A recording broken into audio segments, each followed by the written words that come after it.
Member for Coomera. Thank you, Mr Deputy Speaker. I rise to respond to the Governor's speech and in so doing acknowledge the Governor and his responsibility to ensure stable government in Queensland. Firstly, I thank the people of the state seat of Coomera, which encompasses around 330 square kilometres and is the northernmost part of the Gold Coast. I thank them for their confidence in me and for allowing me to represent them for a fifth term.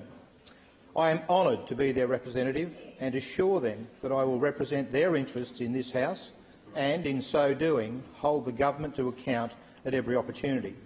Thank you, too, to the people who supported me during the last election for your efforts.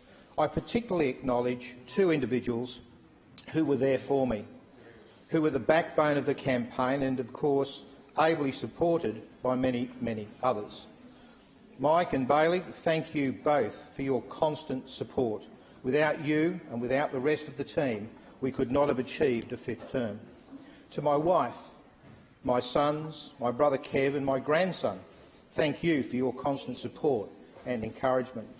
But in particular, my wife Pauline, who works tirelessly through every term in my office as a volunteer and so much more.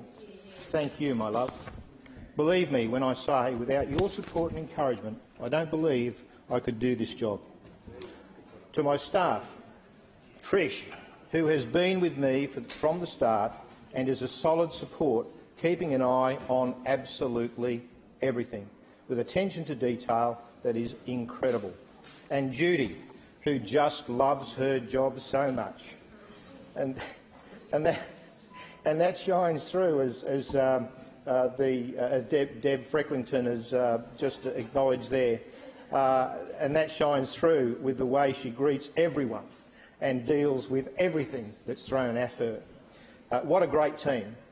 And now we have Jodie doing a few hours a week on a part-time basis, who did some casual work with us last year and made it very clear that she wanted to work with us going forward. That's a direct reflection on the positive office environment. I also thank the then Leader of the Opposition, Deb Frecklington, and Deputy Leader Tim Mander for their efforts and constant support for me, of me in my role as the member for Coomera. Thank you both sincerely. Thank you for your tireless efforts. Turning now to my reply to the Governor. I don't recall any comment by the Governor that urged the government to go slow on the Northern Gold Coast Roads program. Nowhere in the Governor's address did I hear him say that he expected the government would go slow when it came to delivering infrastructure on the Northern Gold Coast. Sadly, that is what is happening in the fastest growing region in Queensland. We now have over 46,000 voters and an estimated 84,000 plus residents, according to the Queensland Government statistician. And yet we have a go-slow mentality by this government.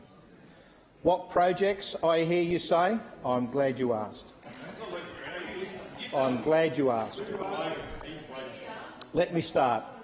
Let me start with the second M1, the Coomera Connector, as it's also known, more popularly known as the second M1, intended to eventually take 60,000 vehicles. Member for Logan, member for Gympie, stop your cross-chamber quarrelling, please. The second M1, the Coomera Connector, it's meant ultimately to take 60,000 vehicles off the M1. Beyond 2024 is my best guess, and I take the interjection from the member for Bonnie, because I've got to say, spending a little bit of time on that one, we had a plan. The LNP had a plan to deliver stage 1, which was going to be around about 6 and a bit kilometres, and it was going to be completed this term. It was going to start in Shipper Drive on the northern side of the Coomera and finish on the Gold Coast Highway on the other side of the river, around 6.1, 6.2 kilometres. So in comes the government with 5 minutes to go before the election and suggested that that was absolutely ridiculous, it wasn't long enough, that's not going to do anything, it's going to cause all sorts of trouble. So they were going to do a 16-kilometre stretch. A 16-kilometre stretch of road. My question was, and many of the papers asked the same question, when, Minister, when? Oh, it'll take some time, was the response generally speaking, but we'll start it this term. Well, it turns out that their Labor's Stage 1 is Stage 1 North, Stage 1 Central and Stage 1 South. In any other language, that's 3 stages. The first stage is going to be delivered this term. How long? Less than 4 kilometres. Less than 4 kilometres. In fact, what it is a very long bridge. It is the Coomera River Bridge that starts at Shipper Drive on the northern side and finishes at Helensvale Road, nowhere near the Gold Coast Highway, on the southern side. Nowhere near. So the type of congestion that the minister was talking about our plan was going to cause is going to be multiplied. So what do we see then?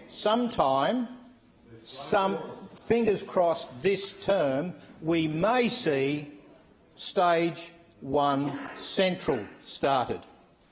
But it won't be finished this term. That'll be finished maybe next term. And then, of course, who knows when we're going to get Stage 1 South started.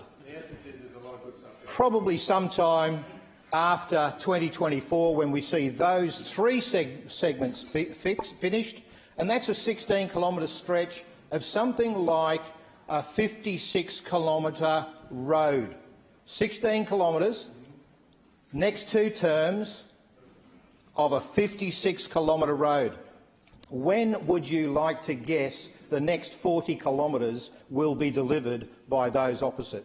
It won't be sometime this decade. It might be sometime next decade if we're lucky. Fortunately, 2024 might change things around a little bit. We might see an LNP government come in, and I sincerely hope we do, because then we can actually start looking to fast-track that. We can actually look forward to fast-tracking some of the projects.